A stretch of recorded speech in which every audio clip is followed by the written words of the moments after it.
കൃഷ്ണ തുളസി Q20. ചുമയോ? വാങ്ങൂ Krishna തുളസി cough syrup. പാർശ്വഫലങ്ങളുമില്ലാത്ത ഒരേ ഒരു cough syrup.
Thiruvananthapuram ജില്ലയിലെ ഊരൂട്ടമ്പലം മാറനല്ലൂരിൽ പ്രവർത്തിക്കുന്ന സ്വാശ്രയ കർഷക സമിതി വിപണന കേന്ദ്രം.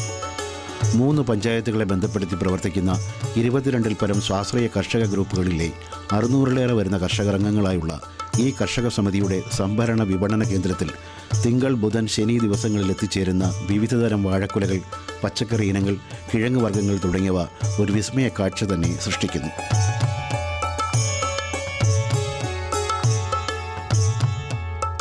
കാർഷിക രംഗത്ത് ശാസ്ത്രീയത്വം നേടിയ കർഷകർ കൃഷിയിടങ്ങളിൽ നിന്നും വിവിധ കാർഷിക വിഭവങ്ങൾ 3 ദിവസങ്ങളിലായി ഈ കേന്ദ്രത്തിലെത്തിക്കുമ്പോൾ ഈ വിപണന കേന്ദ്രമടക്കം VFPCKയുടെ വിവിധ കേന്ദ്രങ്ങളിൽ എല്ലാ ദിവസങ്ങളിലും 100 കണക്കിന് വാഴക്കുലകൾ സ്വന്തം വാഹനത്തിൽ കയറ്റി എത്തിക്കുന്ന ഒരു കർഷകൻ ഇവിടെയുണ്ട്. കൃഷിയും ജീവിതവും പരസ്പര പൂരകമാക്കി മാറ്റങ്ങളുടെ ഗതിവേഗങ്ങളിലൂടെ നേട്ടങ്ങൾ കൈവരിക്കുന്ന രാജ്കുമാർ എന്ന യുവ കർഷകൻ. പിതാവിൽ നിന്നും പൈതൃകമായി കിട്ടിയ കൃഷിയോടുള്ള താൽപ്പര്യത്തിൽ പരമ്പരാഗത കൃഷിരീതിയോടുള്ള സമീപനവും കൃഷിയെ സ്വായത്തമാക്കാനുള്ള ഇച്ഛാശക്തിയും എല്ലാറ്റിനുമുപരി കാർഷിക വൃത്തിയിലൂടെ ജീവിതം മെച്ചപ്പെടുത്തുക എന്ന അഭിവാഞ്ചിയും ഈ കർഷകനെ ഇന്ന് എണ്ണമറ്റ വാഴത്തോപ്പുകളുടെ ഉടമയാക്കിയിരിക്കുന്നു. 10ാം തരം കഴിയവേ കൃഷിവരനായ പിതാവിനെ സഹായിച്ച് ജീവിതം കഴിക്കാമെന്ന ചിന്തയെ തൻ്റെ അധ്യാപകൻ്റെ പ്രേരണയാൽ മാറ്റി നിർത്തി കോളേജ് വിദ്യാഭ്യാസത്തിലേക്ക് കടന്ന് തത്വശാസ്ത്രത്തിൽ ബിരുദാനന്തര ബിരുദം കരസ്ഥമാക്കി കലാലയ ജീവിതം പൂർത്തിയാക്കിയെങ്കിലും വാഴക്കൃഷിയുടെ തത്വശാസ്ത്രത്തോട് സംവദിക്കാനായിരുന്നു രാജ്കുമാറിൻ്റെ കർമ്മനിയോഗം. എൻ്റെ കുടുംബവും അച്ഛനും അമ്മയും കൃഷിക്കാർ തന്നെയാണ്. അച്ഛൻ ഒരു വാഴക്കൃഷിയും മറ്റ് കൊച്ചുകല്ല കൃഷികളും ചെയ്യുന്ന ഒരു ആൾ തന്നെയായിരുന്നു. അപ്പോൾ ഈ 10ാം MA കഴിഞ്ഞ ഉടനെ തന്നെ ഈ ഒരു കമ്പനിയിൽ ഒരു ജോലിക്കായിട്ട് ശ്രമിച്ചു. അപ്പോൾ അവിടെ അത് ലഭിച്ചു. Ponmudi tea estate, Merchiston tea estate എന്ന് പറയുന്ന കമ്പനിയിലായിരുന്നു. അവിടെ ഞാൻ 6 മാസം ജോലി ചെയ്തു. അന്ന് അപ്പോഴും എനിക്ക് ഒരു 2500ഓളം വാഴകളുണ്ടായിരുന്നു. ആ വാഴയ്ക്ക് കൂലിക്ക് ആൾ വിളിച്ച് ചെയ്യുമായിരുന്നു, ഞാനും ചെയ്യുമായിരുന്നു. അവിടെ നിന്ന് കിട്ടുന്ന ശമ്പളം 900 രൂപ ഒരു മാസം. അപ്പോൾ പെർ ഡേ 30 രൂപയായി. ഞാൻ എൻ്റെ ജോലിക്കാർക്ക് കൊടുക്കുന്നത് അന്ന് 65 രൂപ. അപ്പോൾ 6 മാസം കഴിഞ്ഞപ്പോൾ അവർ സ്ഥിരത തരാമെന്നാണ് പറഞ്ഞത്, പക്ഷേ സ്ഥിരം ആക്കിയില്ല. തുടർന്ന് ഞാനത് ഉപേക്ഷിച്ച് ഇങ്ങോട്ട് അത് ഉപേക്ഷിച്ചിട്ട് വരികയും കുറച്ച് വാഴ ഉണ്ടായിരുന്നതിനെ കുറേ കൂടെ കൂടുതലാക്കി 2500 എന്നുള്ളത് 3000 ആയി, അത് 3500 ആയി, 4000 ആയി. ഇപ്പോൾ 10,000 കണക്കിന് വാഴകൾ കൃഷി ചെയ്തുകൊണ്ടിരിക്കുന്നു. നെയ്യാറ്റിൻകര താലൂക്കിലെ 5 പഞ്ചായത്തുകളിലായാണ് രാജ്കുമാറിൻ്റെ വാഴത്തോട്ടങ്ങൾ കാർഷിക മികവിൻ്റെ ഹരിതകാന്തി ചാർത്തി നിലനിൽക്കുന്നത്. സ്വന്തം ഭൂമിയിലും പാട്ടത്തിനെടുത്ത ഭൂമിയിലുമായി ഇന്ന് 10,000 കണക്കിന് വാഴകൾ വളർച്ചയുടെ വിവിധ ഘട്ടങ്ങളിലായി രാജ്കുമാർ പരിപാലിച്ചു പോരുന്നു.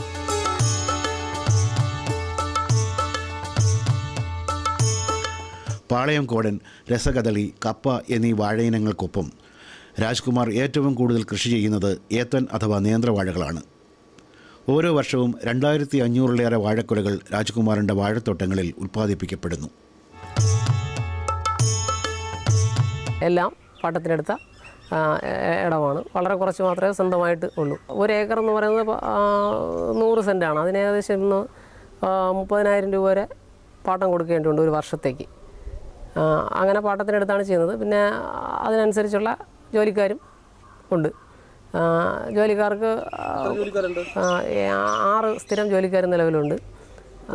അവർക്ക് 550 രൂപയാണ് ഇപ്പോൾ ഒരു ദിവസത്തെ ശമ്പളം. പിന്നെ ആവശ്യത്തിനുള്ള വളം എടുക്കുന്നുണ്ട്. നമുക്കൊരു സൊസൈറ്റി ഉണ്ട് കൊല കൊടുക്കുന്ന ഇടത്ത്. ആ സൊസൈറ്റിയിൽ നിന്നാണ് വളവും മറ്റു കാര്യങ്ങളും എല്ലാം എടുക്കുന്നത്. അങ്ങനെ കൃഷി ചെയ്തു വരുന്നു. നേന്ത്രനാണ് കൂടുതലുള്ളത്. കുറച്ച് പാളയംതോടനുണ്ട്, പിന്നെ രസകദളിയുണ്ട്, കുറച്ച് കപ്പയും ഉണ്ട്. അതാണ് കൂടുതലും നേന്ത്രനാണ്. ഏകദേശം 25,000-ഓളം വാഴ ഒരു വർഷം കൃഷി ചെയ്യുന്നുണ്ട്. സ്വന്തം കൃഷിസ്ഥലത്തു നിന്നും ലഭിക്കുന്ന വാഴക്കന്നുകൾക്ക് പുറമെ തമിഴ്നാട്ടിൽ നിന്നും വാങ്ങുന്ന വാഴക്കന്നുകളും രാജ്കുമാർ കൃഷിക്കായി ഉപയോഗിക്കുന്നു. അടുത്ത കൃഷിക്കായി സ്വന്തം കൃഷിയിടത്തിലെ വാഴക്കന്നുകൾ പിരിച്ചെടുക്കുമ്പോഴുണ്ടാകുന്ന കൂലിച്ചെലവുമായി താരതമ്യപ്പെടുത്തുമ്പോൾ തമിഴ്നാട്ടിൽ നിന്നും കുറഞ്ഞ വിലയിൽ ലഭിക്കുന്ന ഉൽപ്പാദനശേഷിയുള്ള വാഴക്കന്നുകൾ വാങ്ങുന്നതാണ് ലാഭമെന്ന് ഈ കർഷകന്റെ അനുഭവ സാക്ഷ്യം. വിളവെടുപ്പിന് ശേഷം തോട്ടത്തിലെ വാഴക്കന്നുകളും ഉപയോഗശൂന്യമായ വാഴപ്പിണ്ടിയും മറ്റും അവിടെ തന്നെ വെട്ടിമൂടിയാൽ മണ്ണിൽ സ്വാഭാവികമായ വളക്കൂറ് ഏറി അടുത്ത കൃഷിക്കത് പ്രയോജനപ്പെടുകയും ചെയ്യുന്നു. തമിഴ്നാട്ടിലുള്ള കന്നാണ് കൂടുതലും ആശ്രയിക്കുന്നത്. ഒരു കന്നിന് 8 രൂപയോളം വില ഉണ്ട് അവിടെ. അത് ഒരു ദിവസം ഒരു 1000 വാഴകന്ന് വേണം. അപ്പോൾ അന്ന് 1000 വാഴകന്ന് ഇളക്കി അത് കൊണ്ട് നടാൻ ഒരു 3 ദിവസം വരെ സമയമെടുക്കും.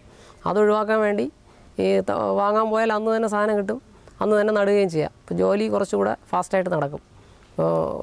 കുറച്ച് ആൾക്കാരെ വെച്ച് കൂടുതൽ ജോലി ചെയ്യിപ്പിച്ചു പോകുന്ന ഒരു രീതിയാണ് അവലംബിച്ചിട്ടുള്ളത്.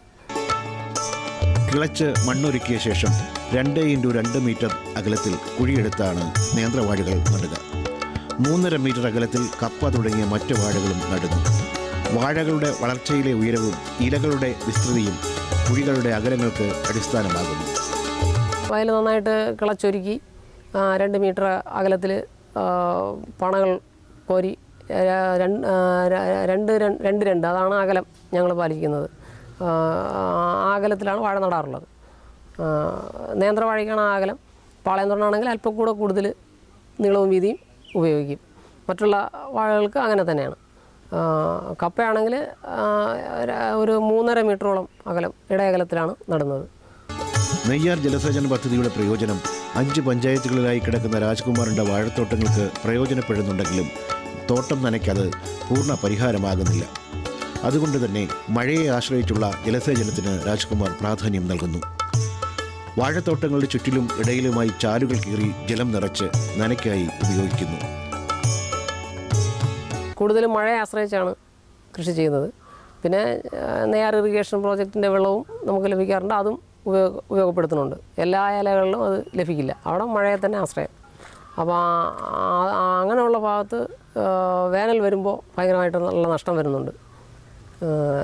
2500 വാഴ ഒരു മാസം നട്ടാലും കൊല മുറിക്കാൻ കിട്ടുന്നത് ചിലപ്പോൾ ഒരു 1500, 1700 ഒക്കെ ആയിരിക്കും. ബാക്കി നഷ്ടമായിട്ട് സംഭവിക്കും.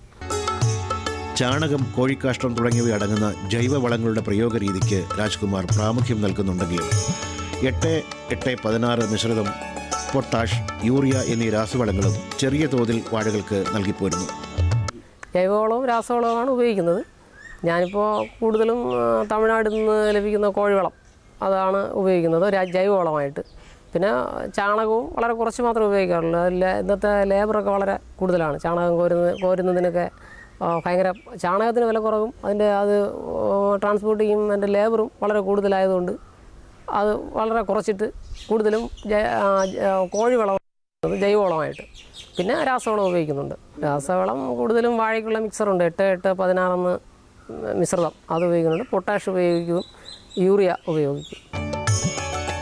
ജോലിക്കാർ സഹായിക്കുന്നുണ്ടെങ്കിലും കൃഷിയെ ഹൃദയം കൊണ്ട് സ്നേഹിക്കുന്ന രാജ്കുമാറിന് വാഴത്തോട്ടത്തിൽ നിന്നൊഴിഞ്ഞ് ഒരു നേരമില്ല. യന്ത്രവൽകൃത ഘടകങ്ങളെ മാറ്റി നിർത്തി പരമ്പരാഗത രീതിയിൽ കർഷക തൊഴിലാളികളോടൊപ്പമുള്ള കർഷകന്റെ അധ്വാനം മികച്ച കാർഷികാദായത്തിന് വഴിയൊരുക്കുമെന്ന് ഈ കർഷകൻ ഉറച്ചു വിശ്വസിക്കുന്നു.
വന്നു ഇങ്ങോട്ട് വരാം, കുറച്ചുകൂടെ വരാം, കുറച്ചും കൂടെ വരാം.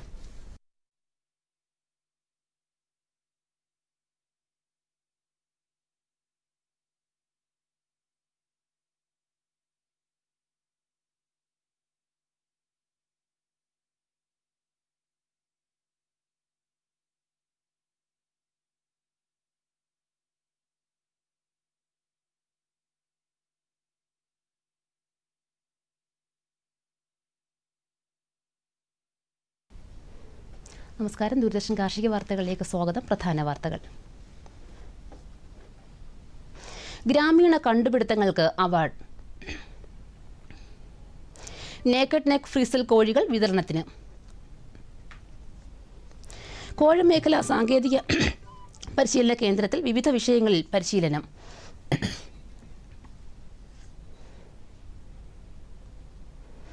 ശാസ്ത്ര സാങ്കേതിക വകുപ്പിന്റെ കീഴിൽ പ്രവർത്തിക്കുന്ന സ്വയംഭരണ സ്ഥാപനമായ നാഷണൽ ഇന്നൊവേഷൻ ഫൗണ്ടേഷൻ ഹണിബി നെറ്റ്വർക്കിംഗിന്റെ സഹകരണത്തോടെ നടത്തുന്ന സാധാരണക്കാരുടെ കണ്ടുപിടുത്തങ്ങൾക്കും വേറിട്ട പാരമ്പര്യ അറിവുകൾക്കുമുള്ള 9ാം ദേശീയ മത്സരത്തിന് അപേക്ഷ ക്ഷണിച്ചു.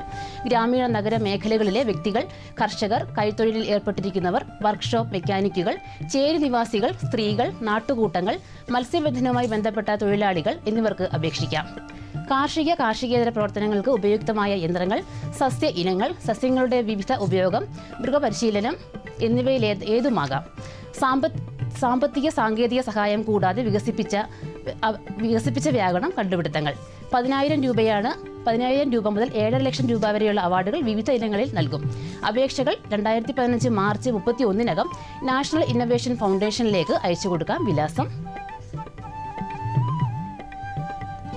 National Innovation Foundation India, Satellite Complex, Premchand Nagar Road, Ahmedabad 380015, Gujarat. ബന്ധപ്പെടാവുന്ന ഫോൺ നമ്പർ 0792673245. കൊല്ലം ജില്ലയിൽ കൃഷിവകുപ്പിന്റെ അഞ്ചൽ ജില്ലാ ഫാമിൽ സ്യൂഡോമോണാസ് ഉൽപ്പാദിപ്പിച്ച് കിലോയ്ക്ക് 63 രൂപ നിരക്കിൽ വിതരണം ചെയ്യുന്നു. ആവശ്യമുള്ളവർ ബന്ധപ്പെടേണ്ട ഫോൺ നമ്പർ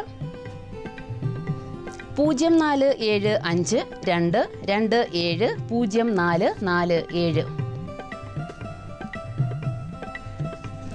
വെള്ളായണി കാർഷിക കോളേജിലെ ഇൻസ്ട്രക്ഷണൽ ഫാമിൽ നിന്നും വെള്ള, ചാരനിറം, പിങ്ക് നിറങ്ങളിലുള്ള ചിപ്പിക്കൂണിന്റെ മാതൃ വിത്തും കൃഷിക്കുള്ള വിത്തും മാർഗനിർദ്ദേശങ്ങളും ലഭ്യമാണ്. കൂടുതൽ വിവരങ്ങൾക്ക് ബന്ധപ്പെടേണ്ട phone number 0471 238 3573.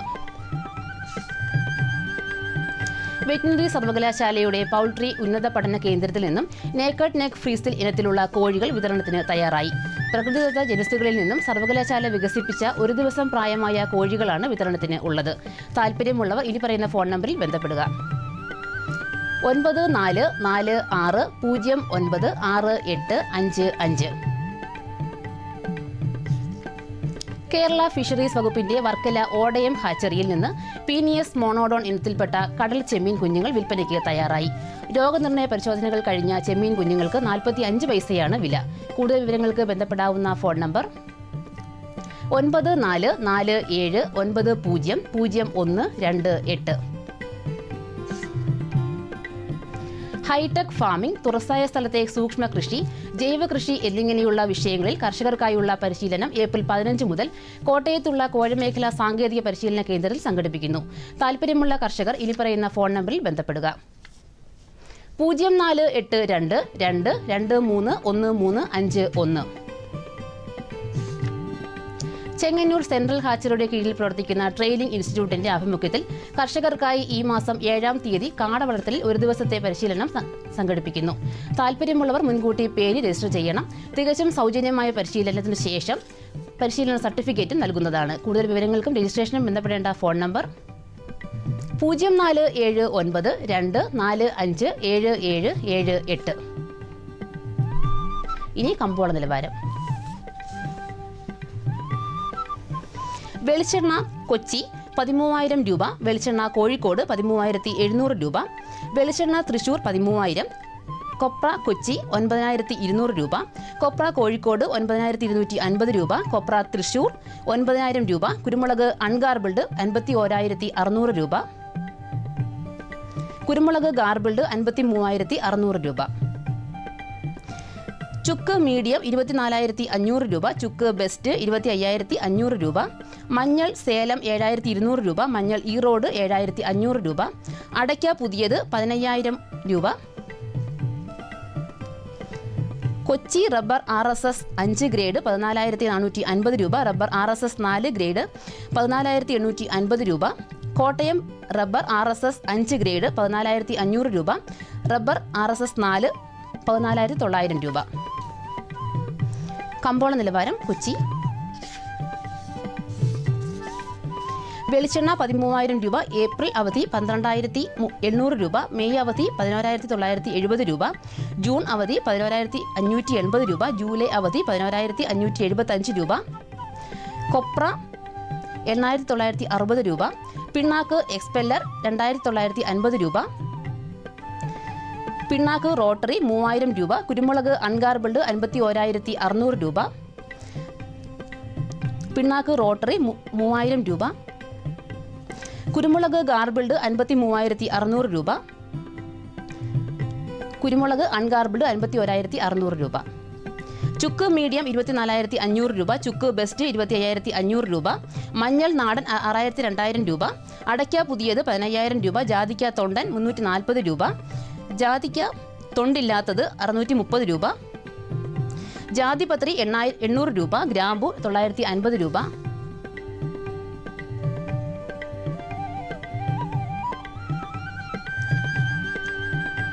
Rubber RSS 5 grade 14,450 രൂപ, റബ്ബർ RSS 4 ഗ്രേഡ് 14,850 രൂപ, ഒട്ടുപാൽ 10,900 രൂപ, ലാറ്റക്സ് 10,700 രൂപ. കമ്പോള അവലോകനം.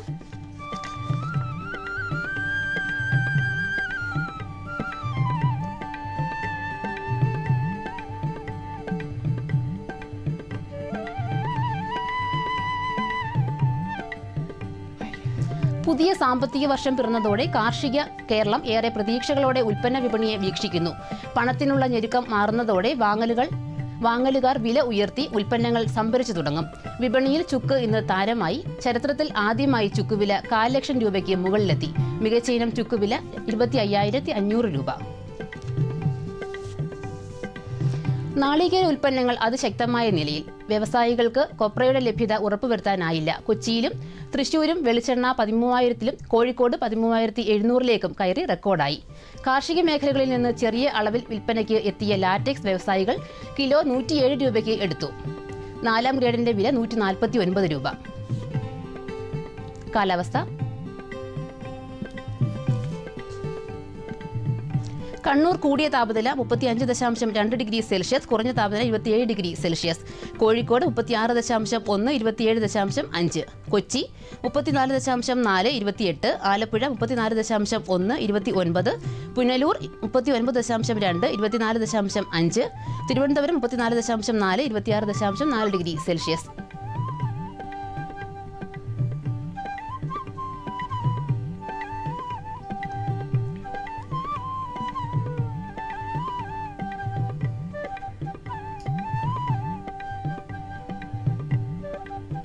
കാർഷിക വാർത്ത സമാപിച്ചു. നമസ്കാരം.